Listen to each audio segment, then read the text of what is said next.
दिल्ली बायदियाव जे बड'लेण्ड महत्सव खुंदों बेनि खुंनायनि आन्दोआव मा दं?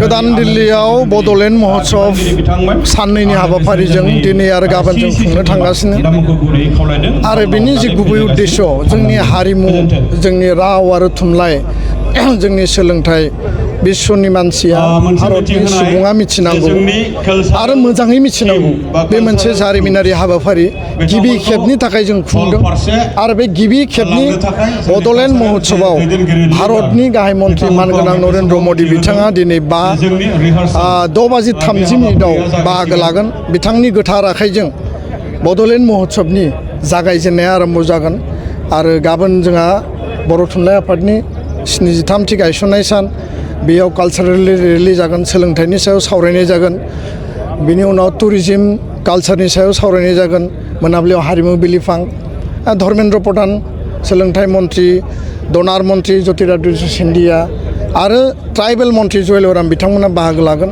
बे मोनसे मेगा इभेन्ट बड'फानि जि आदर्श बड'फानि जि गेरेमसा माहारि गायसननायनि मोनसे खोन्दो आरो मोनसे चेप्टार हिसाबै बड'लेण्ड महत्सवनि गेजेरजों नेशनेल आरो इन्टारनेशनेल बर'फोरखौ लानानै जि मोनसे साननाय गाज्रि मोनसे जेब्लायबो जोंखौ नोजोरजों नायो बेखौ जों ट्रान्सफर्म खालामनानै बर' हारिखौ एस्टाब्लिश खालामनानै नेशनेल आरो इन्टारनेशनेल एटेनसन द्र होनायानो बेबो हारिमु सान्थि आरो राव थुनलाइनि गेजेरजों बेनो बे महत्सवनि गुबै थांखि।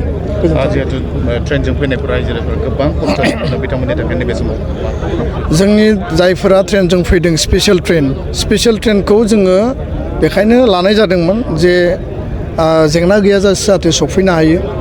गुबुन फारसेथिं ट्रेन मोननो थाखायबो जोङो 8 तारिख 12 तारिखनि फुंनि 8टा बाजियाव ट्रेना स्टार्ट जानांगौ, 11 तारिखनि हरनि 11टा बाजियावसो ट्रेना कनफार्म जादों। स्पेशल ट्रेन होनायखौ रेलवे बर्डआ बन्द खालामदोंमोन फुजा फेस्टिभेलनि थाखाय, किन्तु रेल मन्थ्रिजों रायलायनानैसो जोङो गंनै स्पेशल ट्रेन मोन्दों। जिहेतु प्रधान मन्त्रिनि हाबाफारि 5000 मानसिया बेयाव बाहागो लागोन, बेखायनो जों स्पेशल ट्रेन बानायदों। गोबां बेयाव खरसानि बाथ्रा दङ, थेवबो जोंनि ट्रेनाव गोबां सुबुं गाखोनायनि थाखाय जेराव पेन्ट्रिनिबो बेयाव बेबस्था गैया, खारन स्पेशल ट्रेनाव पेन्ट्रि होनो नागिरा। पेन्ट्रिया जाबाय मोनसे कन्ट्रेक्ट सिस्टेमाव सोलियो, थेवबो जों केटारिंनि सिस्टेमजों जोङो प्लेटफर्माव लाखिनानै जाहोनाय बायदिसिना सुबिदानि खोथाखौ जोङो नोजोर बोनाय जादों बा खालामनाय जादों। किन्तु इसेबां बुरजा मानसिनि थाखाय जेराव जोंहा 3000 ट्रेनाव गाखोनांगौमोन प्राय 4000 मानसिया ट्रेनाव गाखोबाय, जों रावखौबो बादा होनो हाया। दा बेखायनो जों एडजास्टमेन्टआव फैनानै दिनै बयबो खस्थ' मोन्दों, किन्तु थांखिया जाबाय हारिनि थांखिया जाबाय महत्सवखौ जाफुंहोनाय आरो थांखिया जाबाय बे महत्सवआव भारतनि प्रधान मन्त्रिया फैनांगौ, बाहागो लानांगौ आरो बर' हारिया जे अराय सोद्रोम सिभिलाइज्ड बर' हारिया जे अराय गोथां हारि प्रधान मन्त्रिनि गेजेरजों देश आरो दुनियाव पाब्लिसिटि एटेनसन द्र आरो बयबो जोंखौ नोजोर बोनांगौ। गोजोन्थों।